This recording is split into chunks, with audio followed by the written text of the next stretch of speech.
Warrior Queenie had a peep over the right shoulder, and she's going to blow them away. Galaxy Star draws away from them. Pike Magician. Welcome to Racing Rewind. Our panel will review the Pine Metropolitan meeting of the week. They will look for the horses to follow, those to forgive, and possibly those to forget. If you have an opinion, send a text to 0427 789 571. 0427 789 571. So welcome along to Racing Rewind, reviewing a big day of racing out there at Pinjarra for the Magic Millions there yesterday. I'm joined in the studio by Lochie Taylor, who's had an early start this morning, and also Michael Heaton. Good morning, boys. Good morning, boys. Not as early as you, Rylie, but great to be here to review what was a really good meeting. There were some cracking runs out of yesterday. Usually we try to find a couple horses to follow. I think I've got about a handful from yesterday's meeting. It was a really good card. We'll get stuck straight into things from the steward's room. Not a great deal to report. Austin Gallardi received a reprimand for careless riding aboard Uncle Jared, and other than that, there were 4 whip breaches and therefore fines were dished out. But other than that, a fairly clean day from the Stipes room.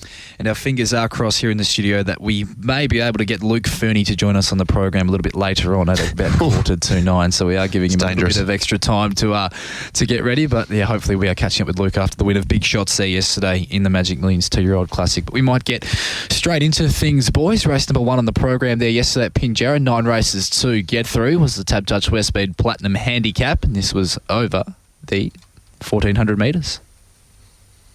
At the 450, Boab Boy still a length and a half. Dad's big-headed. Over on the inside, Strawberry Mist. El Patron working into it. So's Without Ridge to the outside. Followed by Arnie's Boy. And Patron of Kings has got the job in front of it. Boab Boy, though, still the leader. At the 200, here comes Without Ridge. Without Ridge shortly afterwards grabs the lead. Patron of Kings charging down the outside with a big run. Without Ridge, Boab Boy coming back, but Without Ridge will win. Without Ridge over Boab Boy. Patron of Kings attack the line strongly for third. For fourth, it's close between El Patron, Dad's big-headed, Arnie's... Yeah, without Reg, able to get the job done there yesterday under the 60.5 kilos from Boab Boy in second, and Patron of Kings the favourite back there in third. Really good win and a really good ride, I thought, by Geordie Turner. Just had the horse in a lovely position from a handy gate, jumped well, eased at one stage and followed El Patron into the race, and from there Geordie presented him at the top of the straight and the horse let down really, really nicely.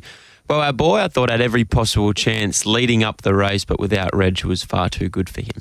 Yeah, absolutely. He was travelling really well in the run. They didn't go overly hard. Lucy Fiore stacked and racked aboard Boab Boy, but he was just travelling so well coming into the corner. He covered them quite easily in the end, even though the margin was less than half a length. But I think he's quite a nice horse. I think he can definitely go to a 66 plus type of race again. He placed in that grade a couple of starts ago. He's got that sort of potential to win a 66, potentially even a 72 if he can get in close to the minimum. Boab Boy's racing really well, made the progression from a Class 1 win to that grade yesterday against a couple of nice enough horses, only a Westspeed Platinum level, but Patron of Kings goes good, Without Reg goes good. Patron of Kings himself just got a little bit too far back probably on a day, which he was always going to. That was going to be the issue going into yesterday from the draw and his natural racing pattern. Tempo probably didn't play into his hands, but he still finished off quite well and also cast a shoe on the way to the gates, and Dad's big-headed battled on fairly. I agree. Patron of the Kings, he ran home in 33.75. I don't think he could have run home much faster. The only horse that broke for 34, I think. Gold Merit's 33.95. Oh, sorry, Lochie. Be better.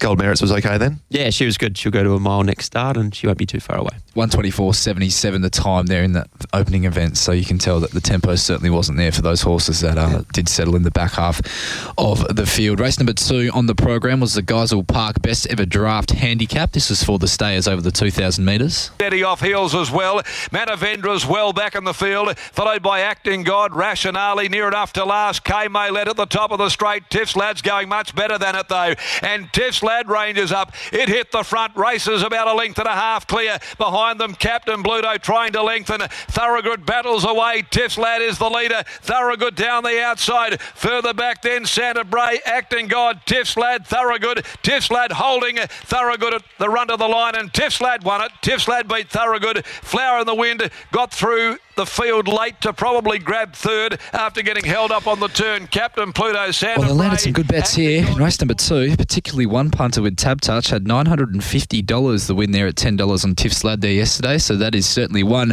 very happy punter with Tiff Slad, the winner from Thorogood in second, and Flower in the win back in third. That's a nice collect on Tiff Slad. Well deserved win there yesterday. Sharon Miller, 3 starts ago, basically just said, okay, I'm going to step him up to the staying journeys and see how he goes. And it's been a revelation for the 5-year-old. He's been around for a while now, despite only being 5, but his last 2 starts prior to yesterday have been really honest. He's been beaten by Captain Pluto and Beats of War. So they're clearly very progressive stays in this type of grade here in WA at the moment. And there yesterday, lovely ride from Vic Corver. He was all over on top of the speed throughout and just travelled so nicely.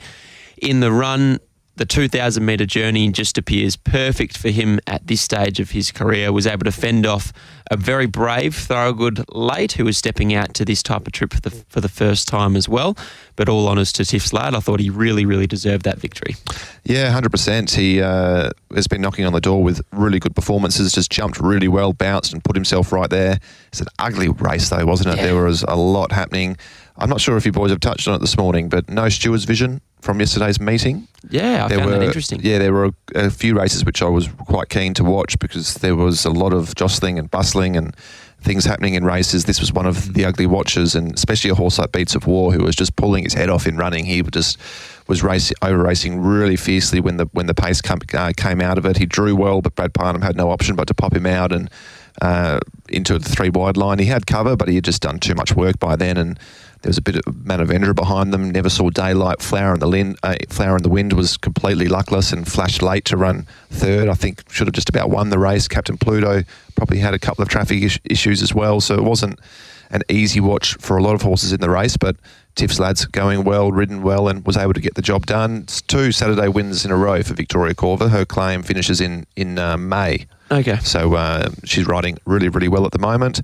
And Santa Bray was an improved run back there in 5th and Saturday level. Tricky race to assess, as you've touched upon, that slow tempo and the fact that many horses in this race were awfully unlucky.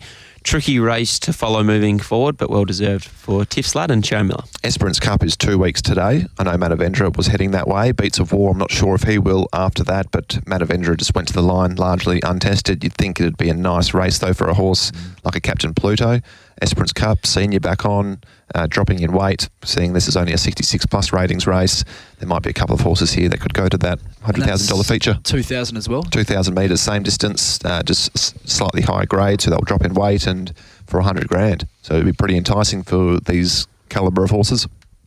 Race number 3 on the program was the Dance to Felix after the last handicap. This was over the 1,200 metres. Requisition led by a length and a half. Shuey is running second. They've come out the first half of the race like rockets. And then Gluten Free down on the inside. Big Day on it starts to work into it. Uncle Jared wanted to roll across heel. Sharka Zulu's inside of it. And then Norma Star supportive. Sessions Peak Vampire Play getting runs up along the inside. Here comes the wall. Regal Statues down the outside. Many Hopes. Gluten Free. Vampire Play gets a split near the rail. Vampire Play shooting through Uncle Jared coming, but Vampire Play the shortest way home. Vampire Play won. Might be the stablemate Supportive who got second right on the line from Gluten Free. Uncle Jared, Regal Statue. Comic Hero jumped right out of the ground late. Yeah, we just caught up with Neville Parnham. Vampire Play showed a nice sharp turn of foot to score there along the fence from Gluten Free and Supportive. Didn't she ever? What a great win this was from Vampire Play. She hadn't seen the winner's circle in a long time, but a nice way to get back in it.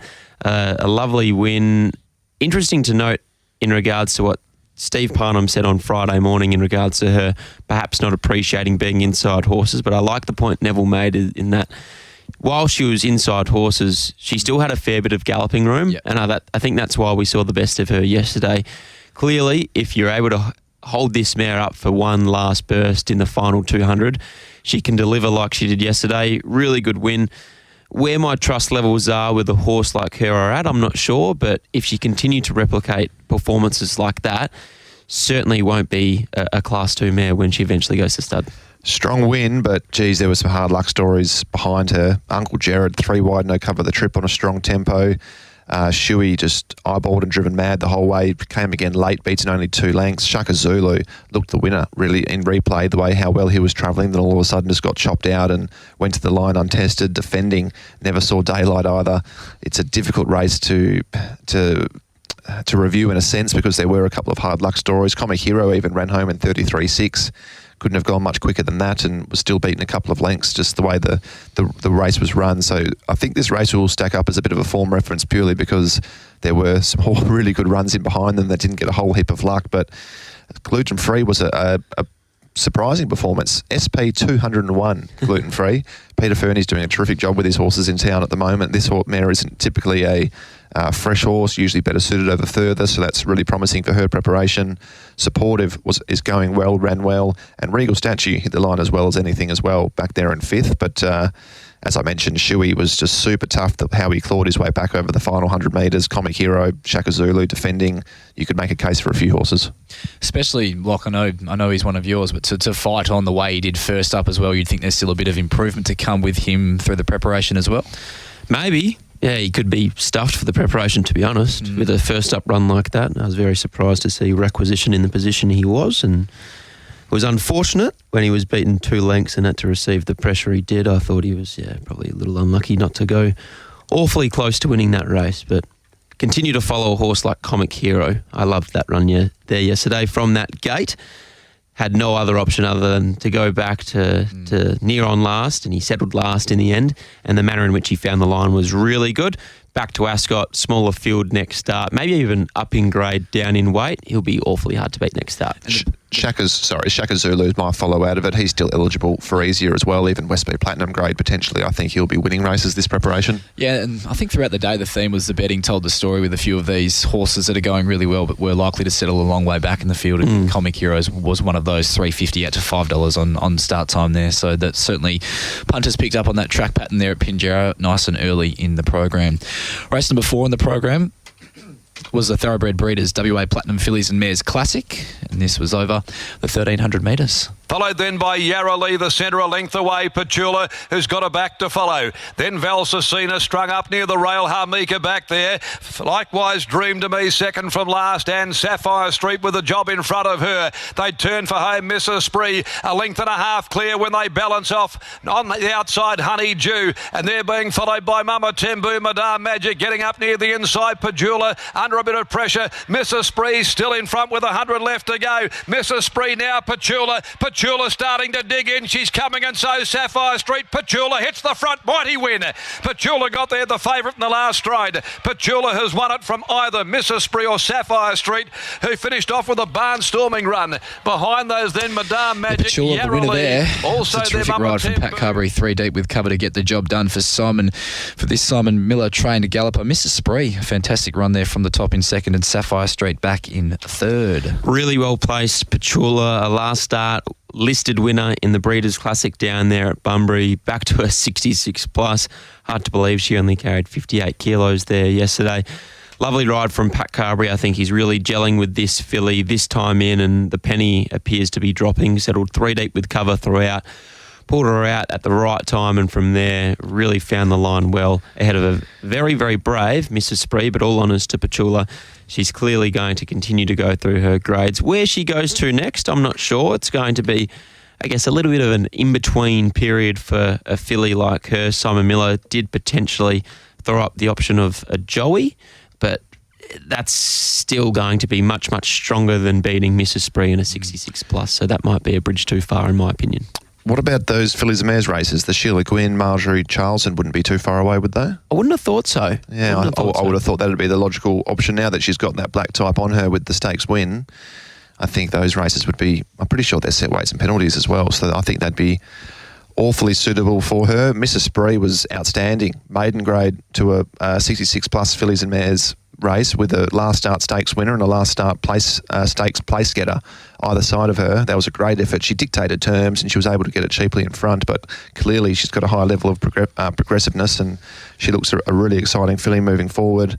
I think Sapphire Street should have just about won though. Was slow out, and that's what cost her the race just about. Petula was given a terrific ride in the end, 3 deep cover, and unfortunately for Chris, Sapphire Street just stepped that little bit slow and was at the rear of the field and also got held up a little bit on straightening. I think if with clear galloping room and with an even jump, she goes close to winning or does win that race yesterday, 33.86 the last 600, so I'm keen to keep following her. She's only a little filly, and I did think that she was limited, but she's surprised me this preparation, and she might be a bit better than what I gave her credit for.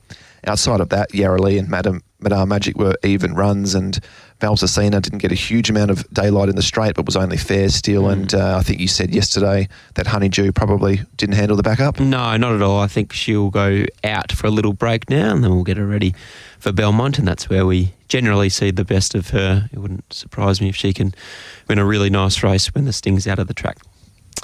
Race number 5 in the program. We will get through this before we head to our first break at the halfway stage. This was the Tab Touch Pinjarra Classic 25th of Feb free entry handicap, and this was down the straight over the 1,000 metres. The two out near the middle of the course, Land of Valen, Silken Eyes. Premium Choice drops out last. Onto the course proper they come, and Sock Off now goes up on the outside and grabs the lead from Indy Ruler behind the Rock This Town, third in front of Nahachi. No run Premium Choice, nor Lexington City for that matter. They're starting to pack and really rack up here at the 150. Rock This Town's got through, hit the lead from Nahachi. Rock This Town, a neck Nahachi coming again. Rock This Town, Nahachi, tooth and nail, they'll go to it. Oh, give it to Nahachi, a nose. Nahachi, I thought, wanted a nose. Rock This Town, Premium Choice finally got clear after getting badly held up in the home straight. Thought it run third, just in front of the luckless Lexington City. Tight go. Nahachi gets the bob there for Peter Fernie and Lucy Fiore from Rock This Town, who races terrifically down that Pinjarra straight, and Premium Choice was a nice run and a luckless run at that, back in third. Nice call from Old Cobb.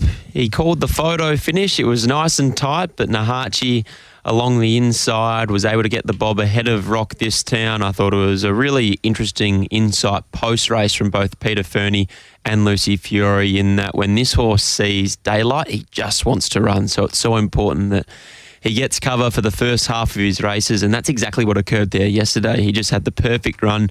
Rock This Town followed the speedy Indy Ruler. Nahachi followed Rock This Town, and then when Lucy eventually needed to make her run, came off the heels of Rock This Town, and from there found the line really, really well.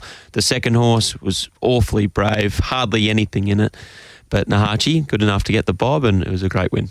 Yeah, it certainly was. He's surprised me a little bit, this preparation, Nahachi. Last time around he was running around in Kalgoorlie, wasn't able to win a race there, but I think that may have been his first preparation with Pete. He's then had a break. Pete's brought him back, trained him in Perth, and he hasn't run a bad race at all. He ran 8th 2 starts ago, but wasn't beaten far at all, and it was a really good run. Beaten ahead first up, went second, and that run 2 starts ago was also over 1,200 metres. But when he's able to relax over 1,000, he has a really strong finish. Rock This Town was super as well, conceded big weight swings to rivals, up to 5 kilos from his previous start win, so that was a great effort.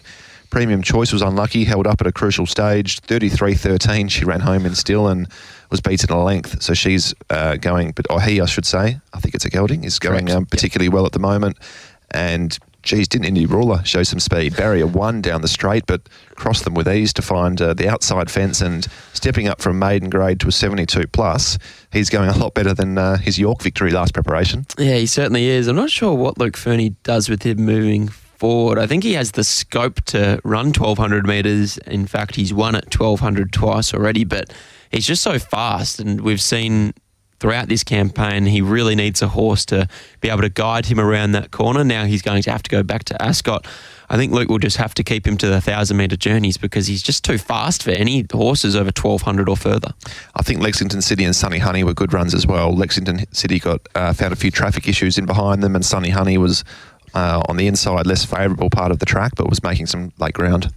We'll hear from our valued sponsors. You're listening to Racing Rewind. Cobb & Co. held up for a run, likewise Cashaway, looking for an inside run as they come around the corner and about to get one as well. And they're followed further back by Featherweight. Leniency head of the others. Multinational hit the front. Ollie's Choice has been parked deep all the way. Rangers up though to test out Multinational.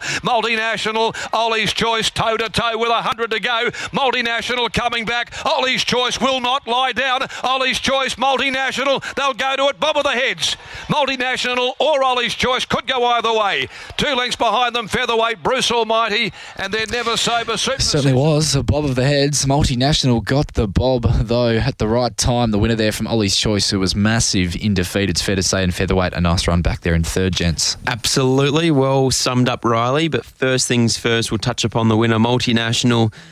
I love Neville Parnham's insights in regards to this horse. Just for whatever reason, really doesn't appreciate Ascot, doesn't get around the tight corners. Won this exact same race 12 months ago and was set first up for this race there yesterday. Lovely ride from Brad Parnham, just glided across from that outside alley, settled outside the leader, and from there travelled into the race really, really nicely. I think this would have been a ride that would have got Marty out of his chair late. Brad Parnham in a finish, a really close finish with brother Steve. He would have been very, very happy. Old Mart, hope you're well. Sure he's not listening.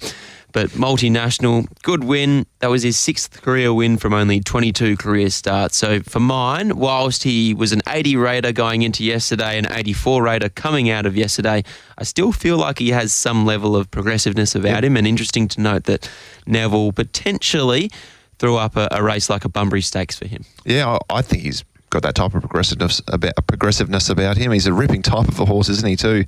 We both noticed him when he walked into the yard yesterday. He was turned out in great order and no mean feat as well. First up, 1400, 2 years in a row. It's a great training performance. The second horse was enormous. Didn't see that run coming. 4 wide, no cover the trip, no better. Ollie's Choice, stepping up to 1,400 metres. Looked like he won live, went down by the narrowest of margins. I thought that was a huge effort by him early, and I think he's 3rd or 4th up there yesterday. So he's a big, big follow, probably the run of the meeting, about. You look at the form prior to yesterday even, the horses he's been running around, Rock This Town first up, and then last start he's ran 4th behind Red 53. Yep.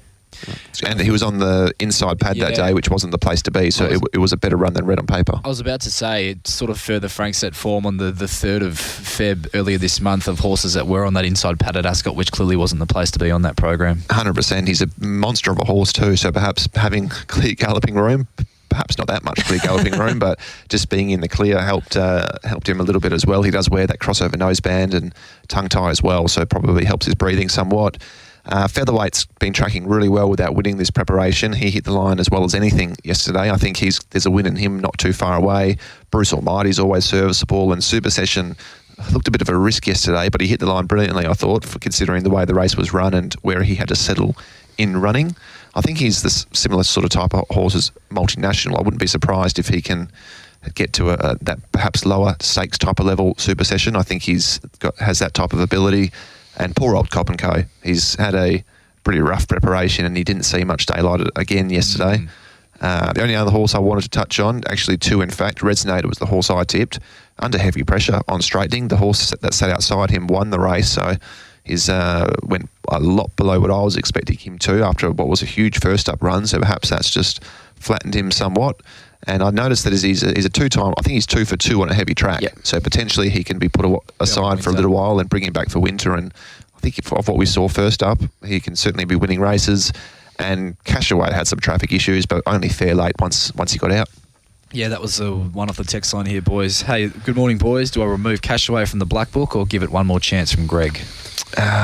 Just a hard horse to follow with the racing pattern. Yeah, and he was on the inside yesterday as well. I think when he's won his races, he's been out there in the clear middle part of the track, finishing brilliantly. He's probably a horse that if he can draw out and get in that clear galloping room, there's certainly a win in him this preparation, no doubt. I agree. I really like the run of featherweight, as you touched upon, Michael. I think he's come back in really good order and he's versatile as well. I think you can ride him according to what barrier he draws there yesterday. He drew a little bit sticky, so Luke Campbell elected to go back. He was in the second half of the field and found the line really well, but we've seen in the past when he can draw a barrier, he can settle on top of the speed and be really hard to beat as well. Super Session, as we've touched upon, and as you touched upon a couple races ago, Rylie, it was the theme of a few races yesterday where there were really nice horses in the market, but they had just drawn out, had to go back. They ran home, still ran really well, but they just had too big of a job to reel in the horses in front of them.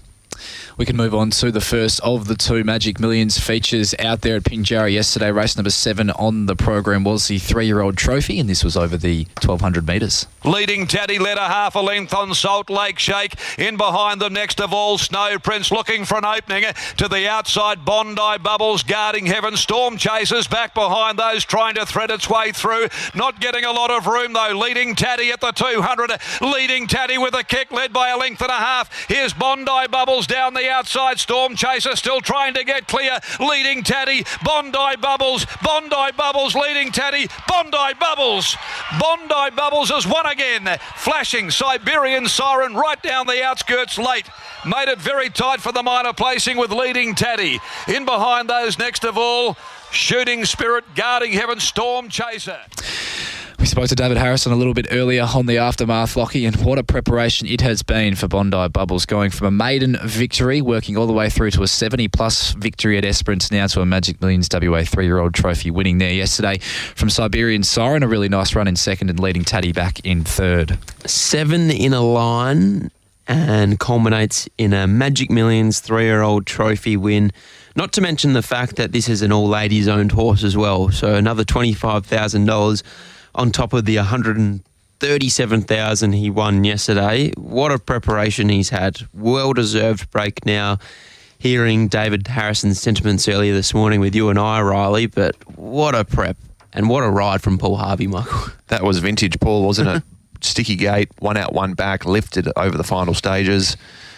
Even a whip fine there too, just to throw in for vintage Paul. But no, it was a terrific ride and a good training performance by Harrow as well. I'm sure he wasn't thinking Magic Millions when he sent this horse to Esperance, but just the progression he was able to make there, and it goes to show what confidence can do for a horse, and he's certainly testament to that. Siberian Siren was a nice surprise yesterday, how well she finished and hit the line as well as anything in the race, leading Taddy. I guess not a surprise leader, but I thought could settle in the first 2 or 3, but I probably didn't expect him to find the rail. It was clearly a plan. Yeah, you absolutely. watched Michael Poy's aggressiveness in the first 50 metres. They definitely wanted to find the front and absolutely paid dividends. And he's raced really well on pace before, had to work too hard early first up when he was wide through the early stages before slotting in.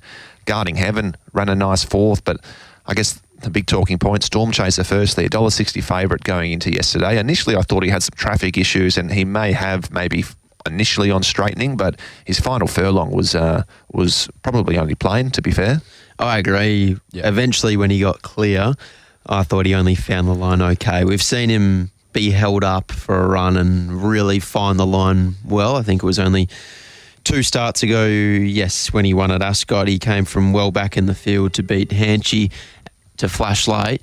Yeah, I thought he was only fair, yes. And watching the last 200 metres, a horse like Guarding Heaven is behind him and then gets over him quite effortlessly, or not effortlessly, but convincingly over the final 25 metres, which I think tells the tale. Good point you made earlier as well, Michael, about the no steward's vision from this meeting there yesterday. I thought one horse I really did want to see the steward's vision of was Shooting Spirit in the straight, who didn't look like to get a great deal of room now. I think it's fair to say, but there's nothing in the report as it currently stands. It still ran well into 5th as well, so it's going to be interesting to see when that footage eventually gets released, or if it does.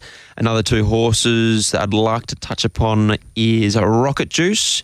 End of prep run. I really like the horse, though. I think next campaign he's going to come back a nice horse, and for whatever reason, Elite One just hasn't come back from that barnstorming finish on debut.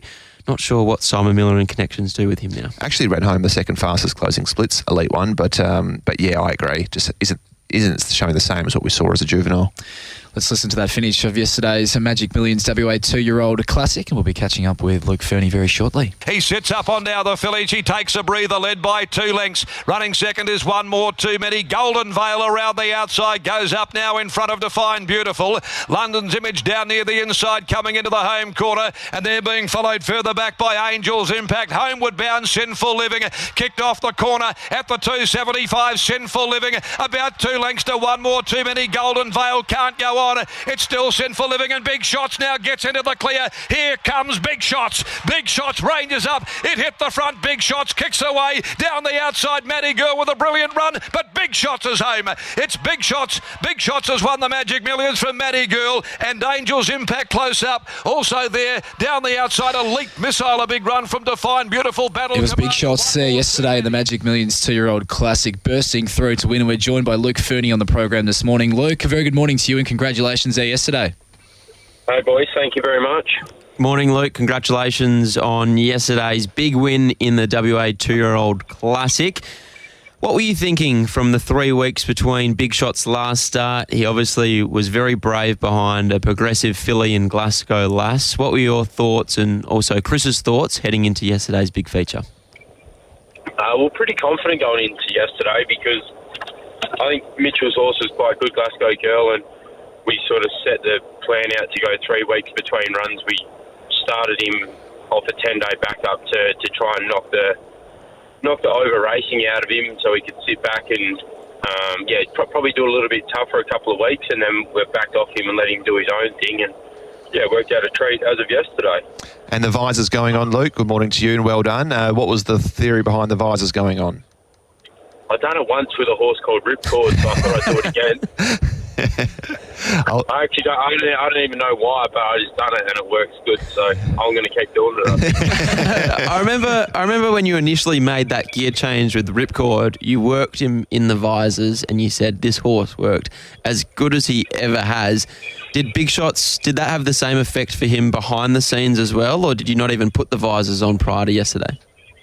No, we put him on a couple of times, and I think the key to it was more him relaxing. We got him to relax a lot more in his work at home instead of doing it at both ends. And sometimes you put the blinkers on and it fires them up, and for whatever reason I've put them on twice now and they've sort of relaxed the horse at the same time but kept them switched on. So, yeah, they're my new best mate. I reckon I'll use them a few more times, that's for sure. Luke, what about this horse caught your eye as a yearling, obviously having purchased him from the Magic Million sales? I don't know if I was drunk. Well, that's worked for you before. Exactly, and I'm just going to have to keep drinking, I think. If I keep buying fast horses when I'm drunk, I've got no excuse not to keep going. But yeah, he always had everything in the right spot, and we bought him at the winter sale. He didn't cost much, and we went straight from the breakers to being a racing 2-year-old, and it's worked good. And I've got the half to him, which isn't the worst horse in the world as well. So I'll probably buy his half that's gone through the sale this sale as well. Filly or gelding the half? The one I've got to filly, and the one Beautiful. That's gone through the sale is a gelding. So we'll just get excited and have a mixture, I reckon. Nice bit of residual. You're about to run up the price for this year. Yeah, that's right, mate. We've got plenty. So Luke, take us back to your association with Kim and Maria. Obviously, they're becoming very famous colours. Where did that association start, and can you believe how successful it's been over the last 2 to 3 years?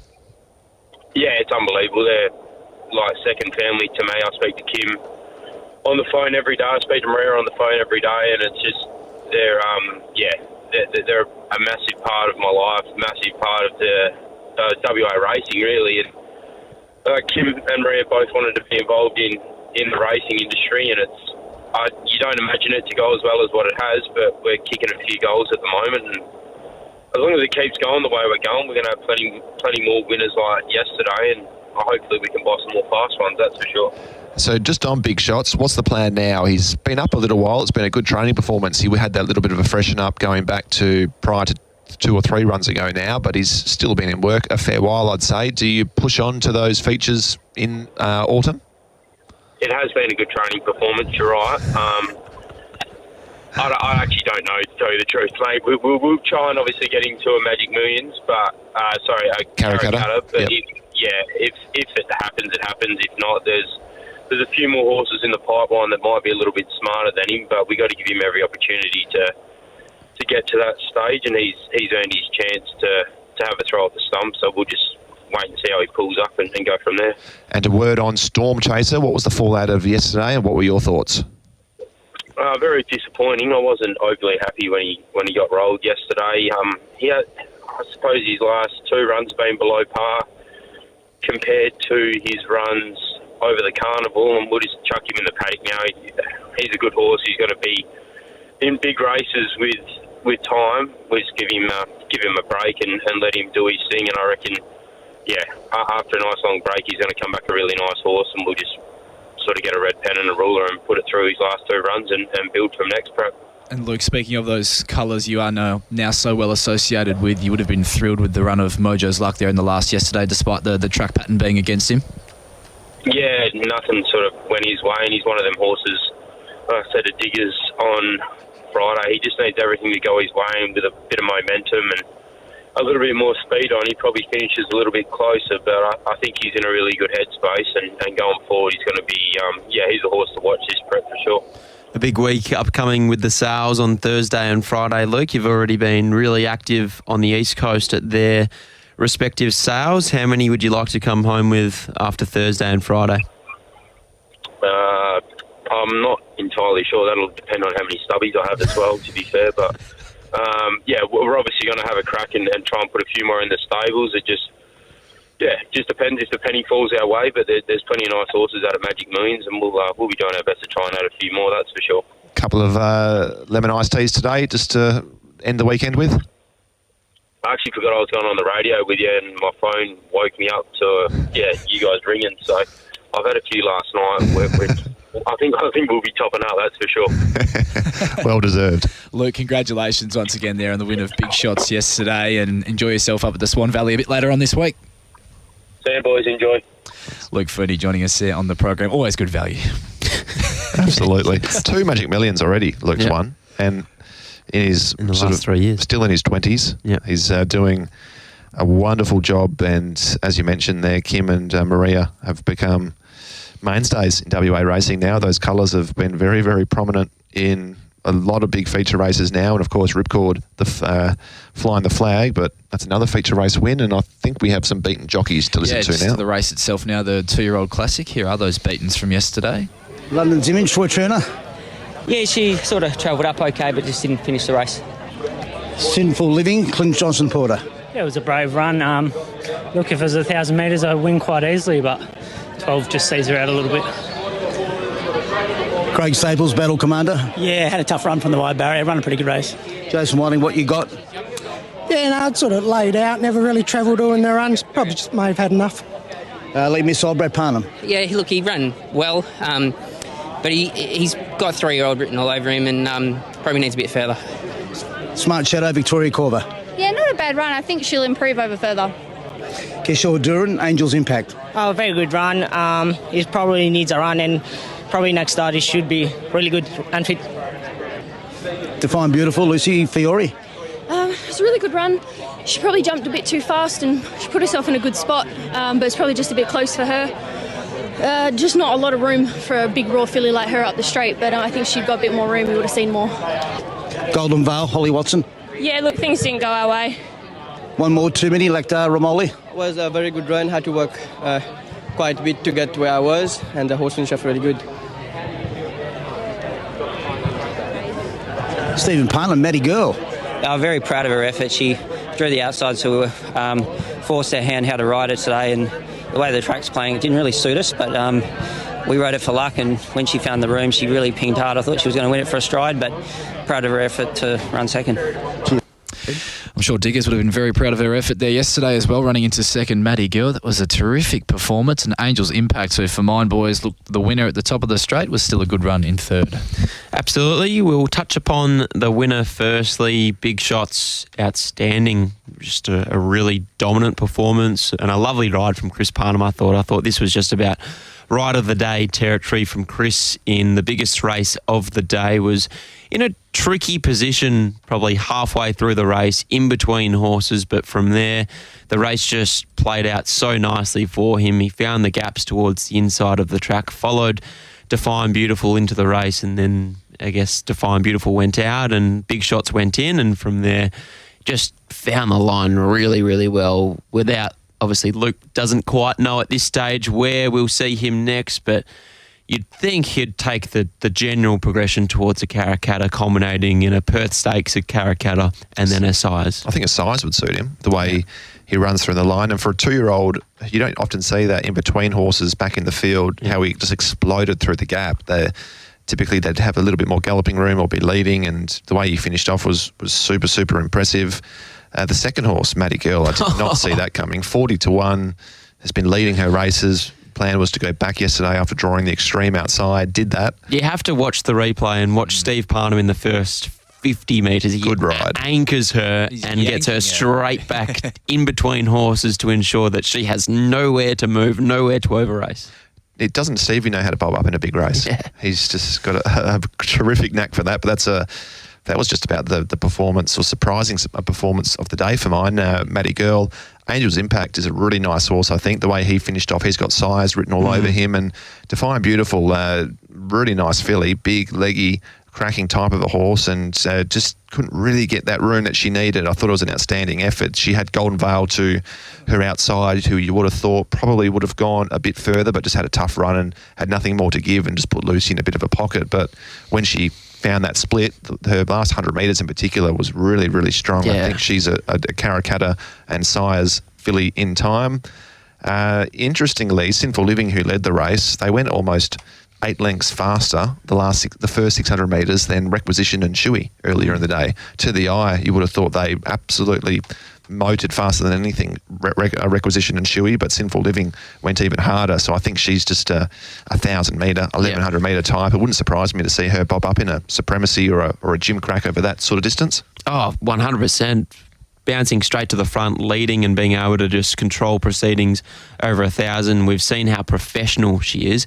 I think that would be a great opportunity for the Pierce brothers and the ladies that own the horse to get a little bit of black type on her page in a race like a Supremacy.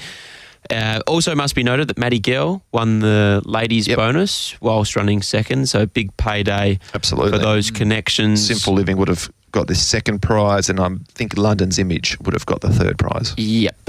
Also, I think it's important to note that Define Beautiful, huge run. I agree with everything you said, but she was off a setback as well. Yep. So she was meant to race a couple of weeks ago. Trevor Andrews wasn't able to get her to the races. So with that in mind, I think she's going to really play a strong hand in the big 2-year-old features come autumn time. Absolutely. Elite Missile looks a nice size type as well. Yeah, but hearing Brad there when he said he's got 3-year-old written all over him, it would be interesting to see whether or not he progresses. But yeah I agree. He's probably more of a Guineas type, if anything, coming back next spring.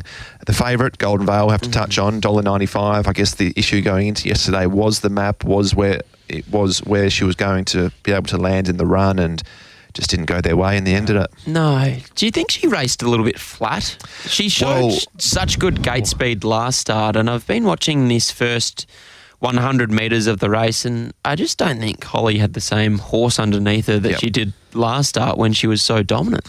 No, agree with that, and you'd almost... I guess it was a tough run. I've mentioned how fast they went, so she was entitled to tire, but just... she was beaten a fair way in the end. Yeah. So maybe if it was the same horse as last start, does she get herself into a better spot than what she did? Well, that's what I think. I think she just didn't have that same spring in her legs that she did in her last start win, where she was able to settle outside Matty Gell within the first 50 metres. The gate speed that she showed that day was outstanding. She still jumped well yesterday, but just didn't seem to have the same toe in the first 50 to 100 metres. And in the end, I think that was the difference between Holly potentially settling outside a horse like Sinful Living compared to being in no man's land where she was. Yeah. Really looking forward to seeing how the complexion of these races changes as we get towards that Karrakatta through a Jim Cracker, Perth Stakes Supremacy, and we know Rusty Stewart's got a very strong hand of 2-year-olds in his stable as well who weren't there yesterday. Well, that's a question without notice, whilst we still have a little bit of time up our sleeve. Are they the leading contenders with a filly like Glasgow Lass obviously going to miss the Autumn Carnival? Oh, I would say... At this stage, that'd have to be. Golden Kathleen, the winner at Bunbury. Yeah. I think how impressive she's been. She would... I guess there's enough time for Golden Veil to probably reset and come back. But prior to yesterday, Okay, so Glasgow Lass was number one, but we're putting her to one side because she's going to miss the Autumn Carnival. Prior to yesterday, Golden Val was obviously our number one seed.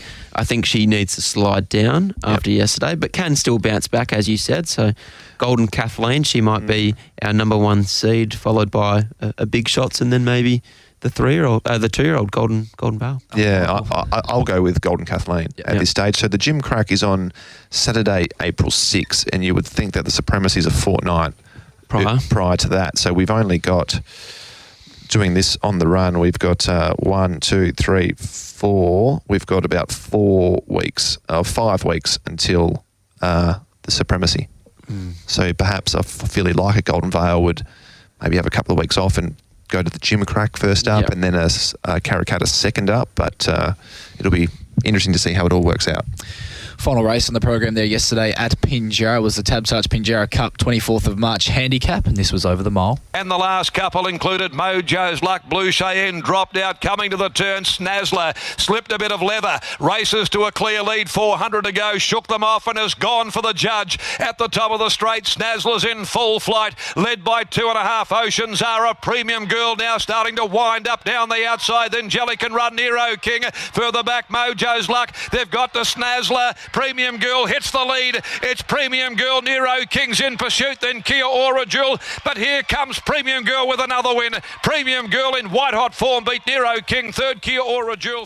It was Premium Girl in some white hot form there for Tony Triscari, getting the job done once again this campaign from Nero King. A fantastic run in second there. Lochie and Kira Ora Jewel back in third. Premium Girl, she's a 3-year-old on the rise. Another great ride from Steve Parnham there yesterday. 3 wide with cover throughout. I just loved the way she travelled into the race, especially between the 400 and 200 metre mark. She just exploded, found the line really well, whipping the left hand. We know she has the tendency to lay in her races, and I thought that was a fantastic win at the mile for the first time yesterday. One of the wins of the day, if not the win of the day, Premium Girl. Steve Parnham knows a good horse when he sits on one, and I could just get that impression from him post-race, interviewing him, that he was really impressed with how well she finished. She bolted in by 2 lengths, largely untouched. Thought Nero King was a terrific run, good ride, actually jumped really, really well and just restrained and got on the back of Premium Girl, but just couldn't quite go with her over the late stages. But that horse is absolutely flying. Cura Jules always thereabouts, and Mojo's Luck a follow, crying out for a draw, crying out for 2,000 metres. Outside of that, Bandolier Bow changed the speed map big time, looked the likely leader but bombed the start by a couple of lengths. Not a whole heap to report other than that. We'll head to a short ad break and then we'll be back on the other side with the boys' horses to follow from yesterday's meeting. On Racing Rewind, it is time for the boys to look back and determine who are the black bookers, the ones to be on next start, the horses to follow. Some very good runs in review there from Pinjarra yesterday, boys. Horses to follow from the meeting. We'll start with you, Lochie. 2 Dan Morton horses to start for me. Sapphire Street, I just think she keeps bumping into one better in Petula. She shouldn't have to face her next start. Featherweight, he's probably getting close to being on his mark, but I think he's returned well this campaign. And Siberian Siren, cracking 3-year-old filly, I think, as a type. She has 1,400 metres, maybe even a mile written all over her, and that run yesterday suggested that as well. Agree with those. I'll go Shaka Zulu. I think he'll be hard to beat wherever he goes next. Miss Spree, next preparation, I think it's a nice filly. Ollie's Choice, huge yesterday, probably run of the meeting. And Mojo's Luck, if he can get a smaller field and probably up to 2,000 metres or 1,800, I think he'll be winning. Mojo's Luck for me, boys, from the last race there yesterday, and off the win of Premium Girl, the sky is the limit. I think they're the two for me from the final race on the program. We are racing at Albany today, boys. No one heading down there today? No. Not heading to Albany today, no, but I think there's a nice 7-race card, and the Albany Cup, Bluff Knoll, not far away either. I think they're both next month. I like one in the first. Salary Man. Peter O'Neill.